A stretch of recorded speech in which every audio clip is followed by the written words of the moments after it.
আবুল সরকার নামক এক ভণ্ড বাউল শিল্পী গ্রেফতার হয়েছে। ঠিক না ব্যাটিক জুড়ে বলেন? আল্লাহর শানে কি মুখে উচ্চারণ করেছেন নিশ্চয় আমাদের যুবক ভাইরা শুনে ফেলেছেন। আমার তো মনে হয় যে ফেরাউনও আল্লাহর শানে এমন বেয়াদবিপূর্ণ কথাবার্তা বলে নাই। আল্লাহর শানে বলেছে, আল্লাহ এক মুখে কয় কথা কয়? নাউজুবিল্লাহ বলেন। শুধু এটাই তো বলে না, আরো জঘন্য কথা বলেছে যেটা মুখে উচ্চারণ করাই সম্ভব না। একেবারে আল্লাহকে গালি দিয়ে কথা বলেছে। আল্লাহকে গালি দিলে ওরে মুসলমান বলার সুযোগ আছে? চিৎকার দিয়ে বলার সুযোগ আছে?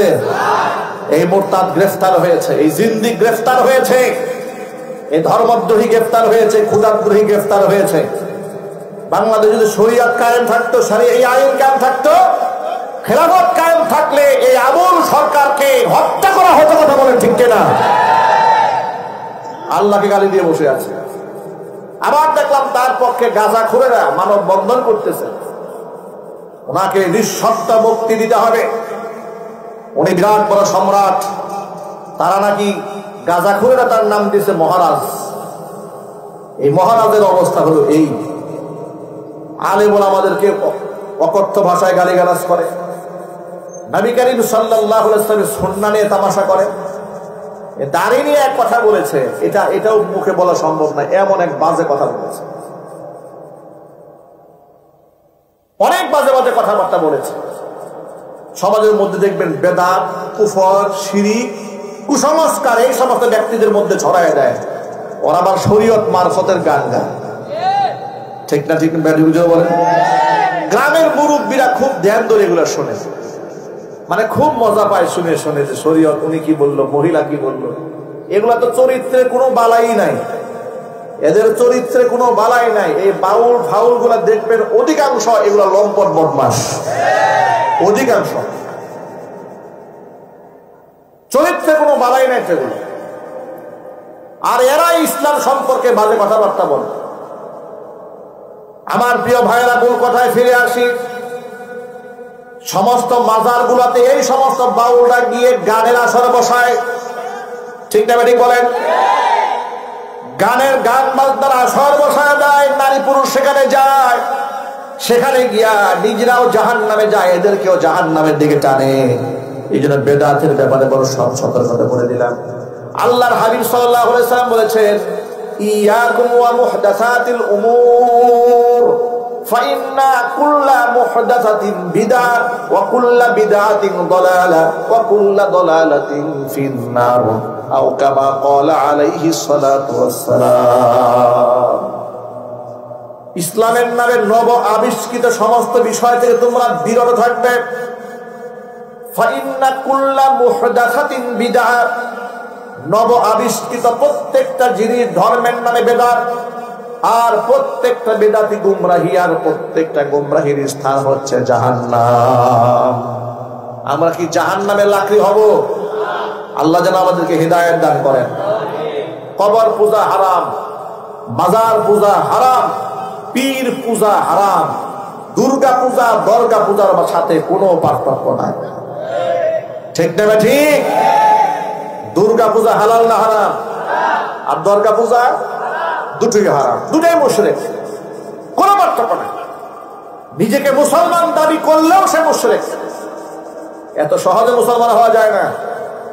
ইসলামের প্রাথমিক যুগে কবর জিয়ারত করার মতো ফজিলতপূর্ণ আমলকে নবী করিম সাল্লাল্লাহু আলাইহি ওয়াসাল্লাম নিষেধ করেছিলেন। কল্পনা করা যায়?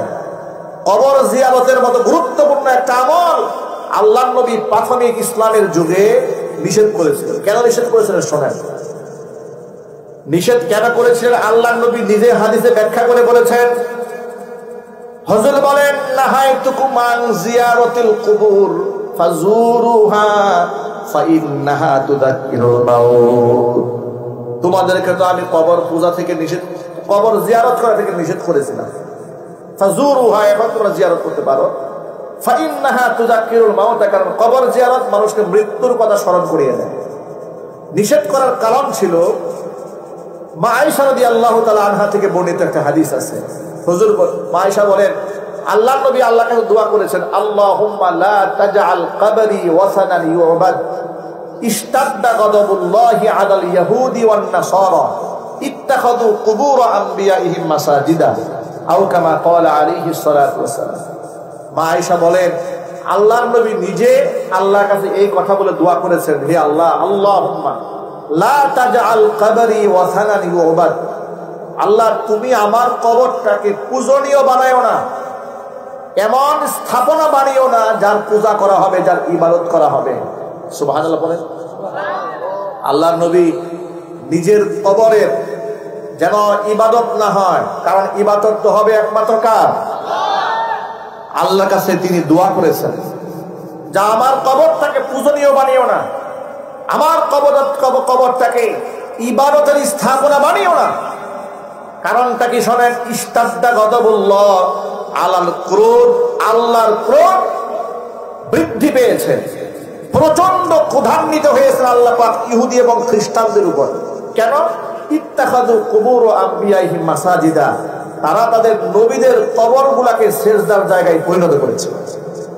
নবীদের কবরের জায়গা সেজদার জায়গা পরিণত করার কারণে ইহুদিদের উপরে, খ্রিস্টানদের উপরে আল্লাহ পাকের গজব, আল্লাহ পাকের লানত প্রচন্ড আকার ধারণ করেছে। হে আল্লাহ, আমার কবরটাকে তুমি পূজনীয় বানিও না। আল্লাহর নবী সাল্লাল্লাহু আলাইহি ওয়াসাল্লাম নিজের রওজাকে ইবাদতের যোগ্য যেন না বানানো হয়, আল্লাহর কাছে তিনি পানাহা চেয়েছেন, দোয়া করেছেন। এখন আপনারাই বলেন, আল্লাহর নবীর চেয়ে দামি কবর এই পৃথিবীতে আর কারো হতে পারে? আরো জোরে বলুন, হতে পারে? তাহলে আল্লাহর নবীর কবরই যেখানে পূজনীয় নয় বা ইবাদতের যোগ্য নয়, সেখানে আপনি কোথাকার কোন পীরের কবরকে বানিয়েছেন সেজদার জায়গা, বানিয়েছেন সাহায্য প্রার্থনার কারখানা। আপনি তার কাছে ছেলে চাচ্ছেন, তার কাছে মেয়ে চাচ্ছেন।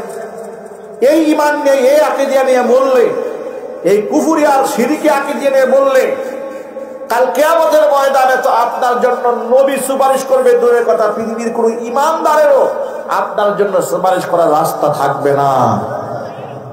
শিরক থেকে আল্লাহ যেন আমাদেরকে হেফাজত করে, জোরে বলেন আমিন।